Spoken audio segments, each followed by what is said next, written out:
Hey friends, if you're familiar with the content on this channel, you know I do an awful lot of traveling, and today we have a bit of an interesting video. I got a new passport, which I'm very excited about because the old one got full, and yeah, this is going to be exciting. So we're going to begin this video with a little bit of an unboxing and maybe tell you a few things about why I travel and how I'm able to do that. Let's see what we have in here. Oh, yes.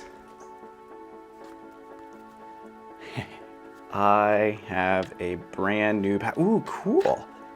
They have different pages in the new ones. That is awesome. So COVID obviously changed how I could travel, but things are loosening up a little bit, and I've actually been traveling quite a lot since that time and filled up like the last third of my old passport. And then I suddenly realized that one day, I was like, okay, I better send this thing in really quick because I have some more trips coming up this year. More on that at another time. Oh yeah, this looks great. Wow, they've changed like the ID card is different than the old one I had. Man, this is great. I love getting new stuff. Oh, and by the way, pro tip, if you're traveling a lot, make sure you get the passport book and card and get the 50-page edition. See, it's extra thick. Well, it won't fill up so fast next time. Got some random documentation to go with. Anyway, not a bad way to start your day. I love new passports.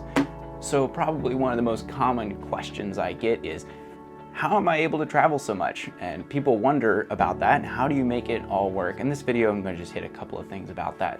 So the blunt reality of travel is that it just takes a lot of time and money. For my wife and I, you know, we have a house, we have bills to pay, we've got community here, we have a home. It's a lot to try to be able to travel. So over the years, we've built systems and ways of doing things that allow us the freedom to travel more.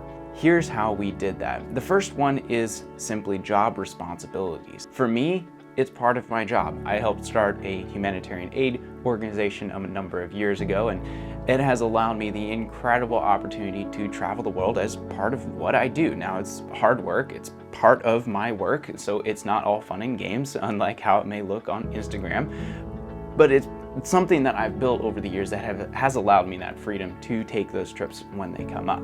My work often takes me to new places to visit our teams or to help start something new or to explore future options for the organization. And this is just a huge, really a huge privilege. I never thought I would have this. It's incredible to think that this is part of what I'm able to do. Now, obviously, it's not all fun and games. I spend a lot of time back here in America just in my office, working hard, lining things up.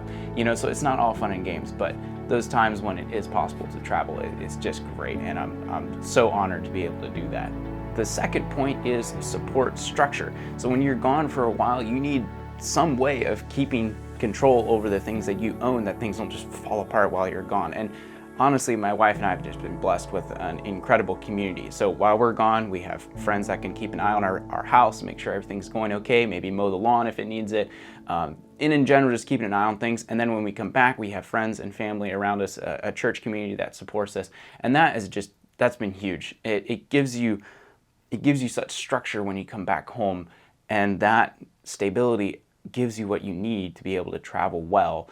And know you have something waiting for you when you come home, and that life isn't falling apart while you were gone gallivanting around the globe, really busy doing things that need done. And that's huge, and that takes a lot of time to build that up. Just having people around you that can support you and even do the occasional take you to the airport kind of thing, that's just huge, and it removes so much stress and has made, for us, it much more possible for us to travel the world. Point number 3 is elimination. If you want to travel, you're going to have to eliminate a lot of things in your life, just simply because the more things you have tying you down will make it that much harder to step away.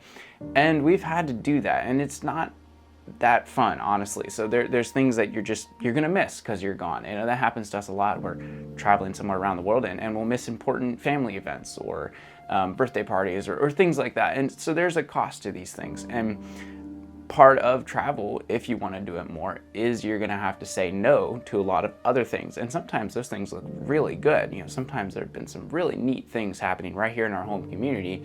And I'm just like, I'm sorry, I'm going to be over in, you know, Austria or something, which sounds awesome, but it also can be kind of sad because you are missing out on something incredible. Maybe it's a family event or doing something fun with your friends. You can't do those things because you may not be there. And that's something you'll really have to analyze. It's been a big one for us, is trying to figure out what things can we eliminate, what things need to stay. We have been pretty ruthless in cutting things out of our calendar to allow us that freedom to go places, and it'll be much less stress because we aren't so busy when we get home. And point number 4 is simply, is it worth it? You know, it's so much work, so much money and effort to do these things. Is it worth it?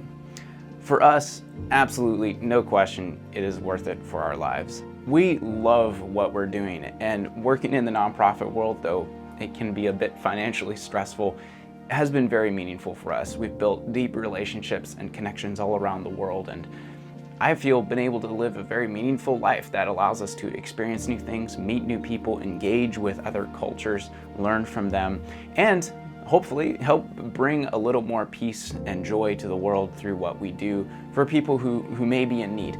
And that's just been amazing to be a part of that, a small piece of that. And so for us, is it worth it? Absolutely. And that's something you need to ask yourself if you want to travel more. Is this trip worth it? I feel personally travel is just huge. It expands our world and makes us into better versions of ourselves. And so I'm always taking every chance I can to travel. But honestly, the extensive travel life is not for everyone. It may look cool on Instagram, but you know, it's a lot of stress, it's a lot of work, and it takes a lot of time to set up systems in place that allow you the freedom to be able to travel like this. So with those thoughts in mind, maybe step back, think about your own life, and find ways that you can travel more and make your life work in that way. Because yeah, travel's just great. It's so good for us. In the end, we love what we're doing, but at the same time, travel is very tiring and stretching. If you want to learn more about my travels, you can check out these playlists over here, or you can always subscribe if you found this content interesting. I'll be doing quite a few more trips this year, so feel free to follow along on the journey about that. I also made a video last time I was in Iraq about why you should take every opportunity to travel, and that'll be linked somewhere around here. So I'm very excited about using this bad boy very soon and start filling up its fresh, clean, beautiful pages. This is great. By the way, I couldn't believe how fast it came. I expedited it, but my goodness, it's a couple weeks, had a new one. So anyways, thanks so much for watching, and we will catch you in the next video.